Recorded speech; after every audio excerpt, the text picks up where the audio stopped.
It's 2008. You went to sleep in a house worth $500,000. You woke up in a house worth a used Honda Civic.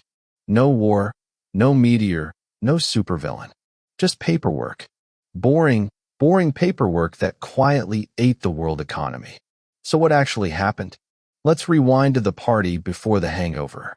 Picture the early 2000s. Interest rates are low. Really low. The kind of low where banks look at you and go, you breathe. You qualify.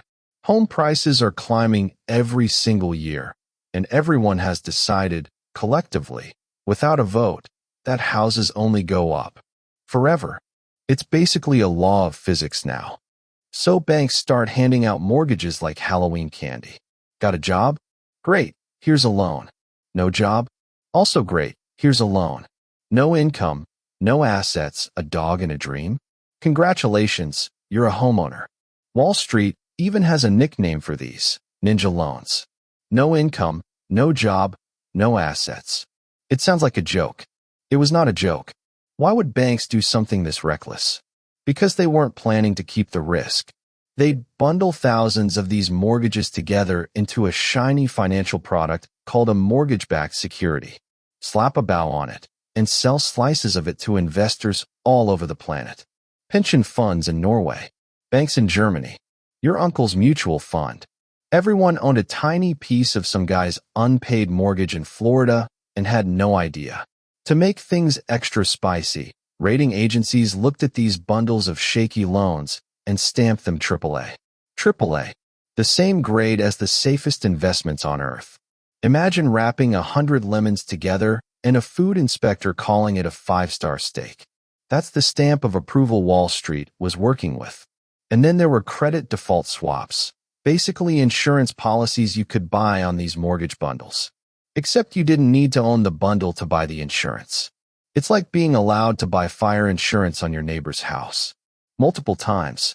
From multiple companies. One company, an insurance giant, sold so much of this insurance that it had no real way of paying out if things went wrong. Spoiler, things went wrong. For a few years, the music kept playing. Home prices climbed. Everyone felt like a genius, and Wall Street bonuses got very, very comfortable. But underneath the party, cracks were spreading. Adjustable rate mortgages started resetting to higher payments. People who could barely afford the starter rate suddenly couldn't afford anything. Homeowners defaulted. Foreclosure signs multiplied on lawns like weeds. By 2007, home prices stopped climbing and did something nobody had priced in. They fell. And once they fell, that safe mortgage bundle wasn't safe anymore. It was a bundle of houses worth less than the loans against them. Investors everywhere were suddenly holding paper that was worth a fraction of what they paid. Then came the dominoes. In March 2008, Bear Stearns, one of Wall Street's big investment banks, nearly collapsed and got sold off in a fire sale. Everyone said, "Okay, that's the scary part. We're done now." They were not done. September 2008 arrives, and it's chaos. Lehman Brothers, 158 years old, one of the most storied banks on Wall Street, files for bankruptcy. The largest bankruptcy in American history. The next day, the government has to step in with a massive rescue of AIG, the insurance giant that had sold all that swap insurance it couldn't actually cover. Stock markets around the world lose trillions of dollars in value within weeks. Banks stop trusting other banks. Literally. The whole financial system runs on banks lending each other money overnight.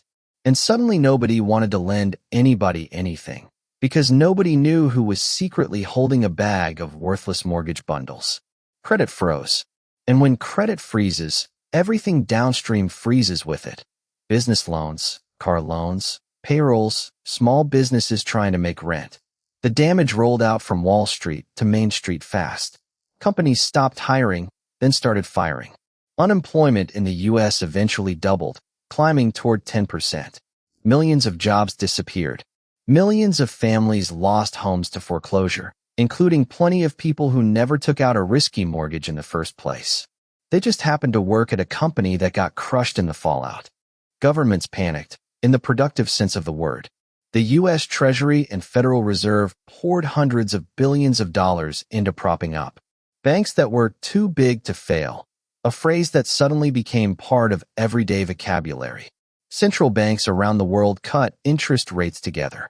The UK committed enormous sums to basically buy stakes in its own wobbling banks.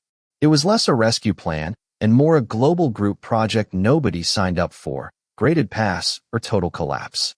Out of the wreckage came new rules. Regulators pushed for banks to hold more capital in reserve, so they couldn't gamble quite so recklessly with borrowed money. New oversight bodies were created to watch for exactly this kind of hidden, tangled risk building up in the system again.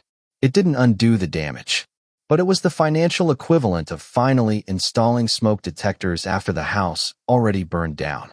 The deepest irony of 2008 is that it wasn't caused by some evil genius twirling a mustache.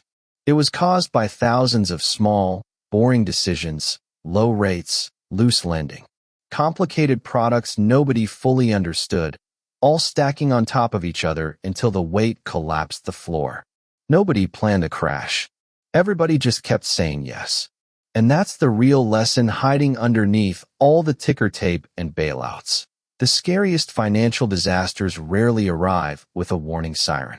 They show up disguised as business as usual, right up until the day they don't.